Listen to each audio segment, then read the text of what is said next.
Ils étaient à nouveau plus de 10 000 membres du Front commun à manifester partout dans la région aujourd'hui. Et Alexandre, il y avait plusieurs points de piquetage et des marches informelles. Exactement, Mélissa. Les employés du secteur public, qu'on pense au corps des enseignants ou à différents professionnels de la santé. Pour ce qui est des services sur le terrain, dans les hôpitaux, on me dit que tout va de bon train. Mais c'est tout le contraire là, pour l'éducation, qui est complètement paralysée jusqu'à vendredi. Plus tôt aujourd'hui, le chef du Parti québécois, Paul Saint-Pierre Plamondon, a accusé le gouvernement Legault de prendre les parents des élèves en otage en faisant preuve de mauvaise foi envers les syndicats. Les enseignants, eux, ont d'ailleurs aucun droit à des fonds de grève. Là, c'est aucun salaire pour les 3 jours cette semaine.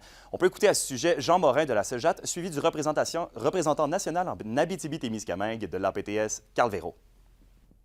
Non, les profs ne sont pas payés durant toute la partie de la grève. On n'a pas d'indemnité, on n'a pas de fonds de grève, nous autres, les profs. Fait que mardi, mercredi, jeudi, c'est sans salaire. Fait que le conciliateur, on a fait la demande au ministère du Travail. Ça a été accepté par le gouvernement. On aurait aimé ça que le conciliateur puisse faire des propositions sur toutes nos demandes. Le gouvernement a exclu deux parties, qui est le salaire.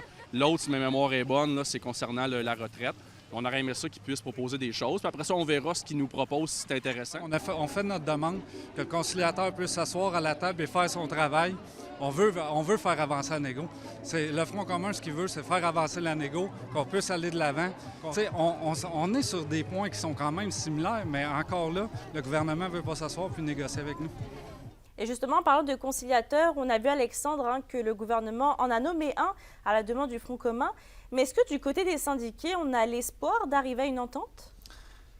Mélissa, les gens s'attendent à passer les 3 jours dehors, là, et ils sont prêts à le faire. Vraiment, on m'a vanté aujourd'hui énormément l'organisation et la communication de la part du Front commun. Vous savez, c'est quand même plusieurs syndicats et des milliers de membres qui sont unis. Les objectifs et les demandes changent d'un syndicat à l'autre, mais la rémunération et les tours de grève aussi d'ailleurs, mais tous disent vouloir en arriver à une entente rapidement, le plus rapidement possible. En ce sens, le conciliateur apporterait, oui, un brin d'espoir.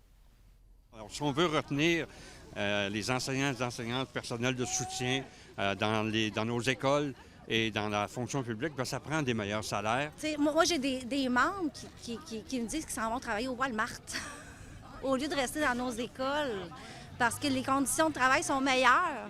Les anges gardiens là, de la pandémie, là, ben, ils sont là. Ils sont dans la rue aujourd'hui. Ça, c'est les anges gardiens de la pandémie.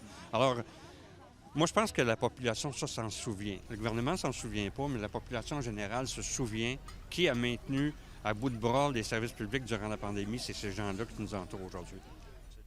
La présidente du Conseil du Trésor, Sonia Lebel, le ministre de l'Éducation, Bernard Drinvite, et le ministre de la Santé, Christian Dubé, ont rencontré la presse cet après-midi. Ils se sont dit conscients des répercussions du conflit de travail, notamment dans les écoles et les hôpitaux au Québec. Ils en appellent à la bonne foi des syndicats et disent toujours attendre une contre-offre de la part du Front commun. Pour leur part, les employés de l'État en grève dans la région tiendront une importante manifestation jeudi devant les bureaux du député de Rouyn-Noranda-Témiscamingue, Daniel Bernard. On fera le suivi. Merci, Alexandre. Au plaisir.